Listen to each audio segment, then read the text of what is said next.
Hello friends, welcome back to our channel study book में आपका बहुत बहुत स्वागत है।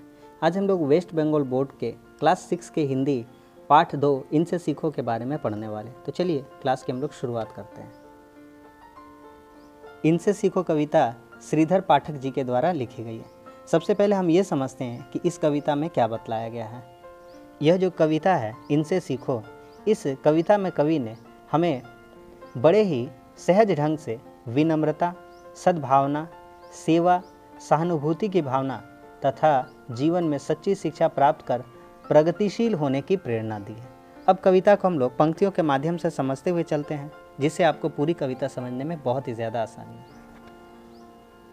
फूलों से नित हंसना सीखो, भौरों से नित गाना, तरु की झुकी डालियों से नित सीखो शीश झुकाना।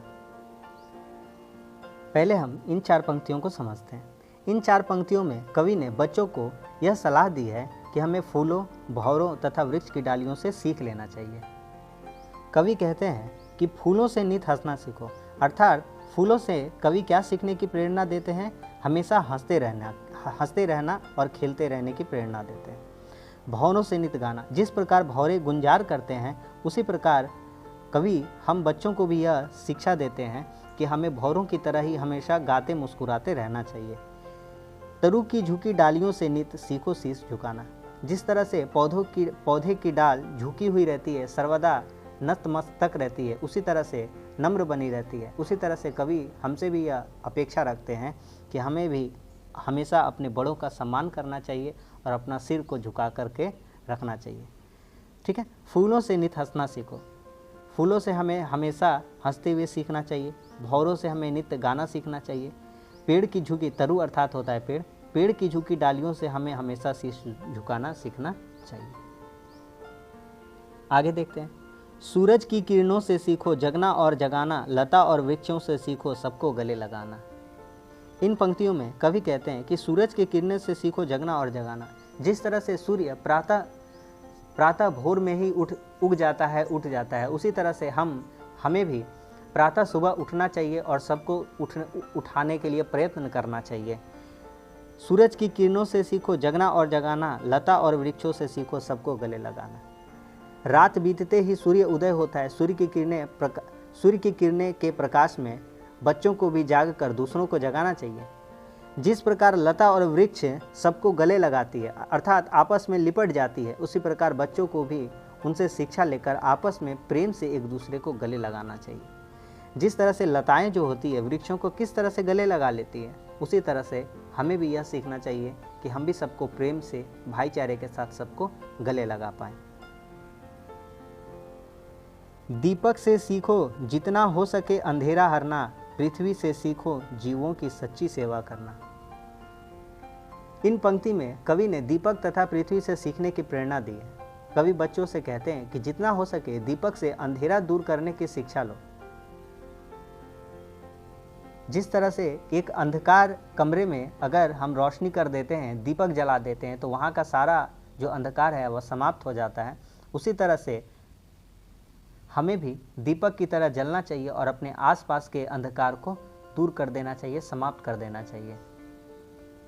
अर्थात जो अज्ञानी हैं, जिन्हें ज्ञान नहीं है, तो सबसे पहले हम अच्छी शिक्षा लें, उत्तम शिक्षा लें, और जो अज्ञानी हैं, जिन्हें ज्ञान नहीं है, उनको भी हम शिक्षा प्रदान कर सके। कवि का तात्पर्य यहाँ यही कहना चाहते हैं कि दीपक से सीखो जितना हो सके अंधेरा हरना, पृथ्वी से सीखो जीवों की सच्ची सेवा करना। जिस प्रकार पृथ्वी हमारी हर तरह से सेवा करती है, सच्ची सेवा करती है, पृथ्वी हमें अल जन समस्त चीज़ें उपलब्ध कराती है, इस तरह से वह हमारा उपकार करती है। उसी प्रकार हमें भी पृथ्वी की भांति निस्वार्थ भावना से सच्ची सेवा, मनुष्यों की, दूसरों की सच्ची सेवा करनी चाहिए। यही सीख हमें देता है पृथ्वी। तो दीपक से सीखो जितना हो सके अंधेरा हरना। दीपक हमें अंधेरा हरना सिखाता है, अर्थात अज्ञानता को दूर भगाना सिखाता है, और पृथ्वी हमें जीवों की सच्ची सेवा करना सिखाती है। आगे, जलधारा से सीखो आगे जीवन पथ पर बढ़ना, और धुएं से सीखो हरदम ऊंचे पर ही चढ़ना। इन पंक्तियों में कवि कहते हैं कि जिस तरह से जल हमेशा आगे बढ़ता रहता है, जल कभी भी लौटकर पीछे नहीं देखता है, पीछे नहीं मुड़ता है, उसी प्रकार हमें भी अपने जीवन में सदैव आगे बढ़ते रहना चाहिए। जलधारा से सीखो जीवन पथ पर आगे बढ़ना। जलधारा के मार्ग में कितनी तरह की रोड़ें आ जाएं, पत्थर आ जाएं, लेकिन वह समस्त बाधाओं को पार करते हुए आगे बढ़ते रहती है। उसी तरह से हमारे जीवन में भी जितने दुख, जितनी मुसीबतें आएँ, पर उनका डटकर मुकाबला करके, उनका सामना करके हमें हमेशा जीवन में आगे बढ़ते रहना चाहिए। और धुएं से सीखो हरदम ऊंचे पर ही चढ़ना। जिस प्रकार आग से निकलने वाला धुआं सदैव ऊपर ही चढ़ता है, उस प्रकार बच्चे को भी धुएं से सीख लेकर हमेशा ऊंचाई पर ही चढ़ते रहना सीखना चाहिए, अर्थात सदैव उन्नति के रास्ते पर ही चलना चाहिए। अंतिम पंक्ति, सत्पुरुषों के जीवन से सीखो चरित्र निज गढ़ना, अपने गुरु से सीखो बच्चों उत्तम विद्या पढ़ना। इन पंक्तियों में कवि ने बच्चों को सज्जन लोगों तथा गुरुजनों से सीखने की प्रेरणा दी है। कवि कहते हैं कि कवि बच्चों को यह परामर्श देते हुए कहते हैं कि वे सज्जन पुरुषों के जीवन से शिक्षा लेकर अपने चरित्र का निर्माण करें। अपने गुरु से वे सदा श्रेष्ठ अच्छी शिक्षा प्राप्त करें। गुरु से अच्छी विद्या सीख कर ही जीवन में उन्नति कर सकते हैं। सत्पुरुषों के जीवन, सत्पुरुष अर्थात सज्जन व्यक्ति, सज्जन व्यक्ति के जीवन से सीखो चरित्र निज गढ़ना। निज मतलब अपना होता है, गढ़ना अर्थात निर्माण करना। तो हमारा जो चरित्र है, हमारा चरित्र अच्छा कैसे हो सकता है, हम कैसे अच्छे व्यक्ति बन सकते हैं, समाज का कल्याण कैसे कर सकते हैं, यह करने के लिए सबसे पहले हमें उत्तम विद्या प्राप्त करनी होगी, जो कि हम सज्जन व्यक्ति से प्राप्त कर सकते हैं। अपने गुरु से सीखो बच्चों उत्तम विद्या पढ़ना। अपने जो गुरुजन हैं उनका सम्मान करके, उनसे हम विद्या ग्रहण करके ही हम इस समाज का, इस राष्ट्र का और इस पृथ्वी का कल्याण कर सकते हैं। अतः कवि हमसे यही अनुरोध करते हैं, कवि हमें यही प्रेरणा देते हैं। तो बस ये छोटी सी कविता थी, इनसे सीखो। बहुत ही प्यारी और बहुत ही सुंदर कविता थी, छोटी सी कविता जो मैंने आपको समझा दिया। उम्मीद करता हूँ आपको इसका संपूर्ण जो भाव है वह समझ में आया होगा। तो अगर वीडियो अच्छा लगा तो लाइक कर दीजिए, अपने दोस्तों में भी शेयर करिए ताकि उन लोगों तक भी यह कविता आसानी से उनको समझ में आए। कविता अगर आप समझ लेते हैं तो आपको किसी भी तरह का क्वेश्चन आंसर याद नहीं करना पड़ेगा।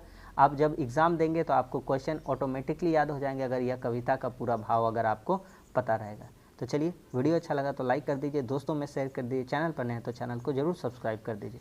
और भी क्लास 6 के जो वीडियोस होंगे मैं अपलोड कर दूंगा, तो आप इस चैनल से जुड़ जाइए। चलिए मिलते हैं अब अगले क्लास में, तब तक के लिए धन्यवाद। जय हिंद।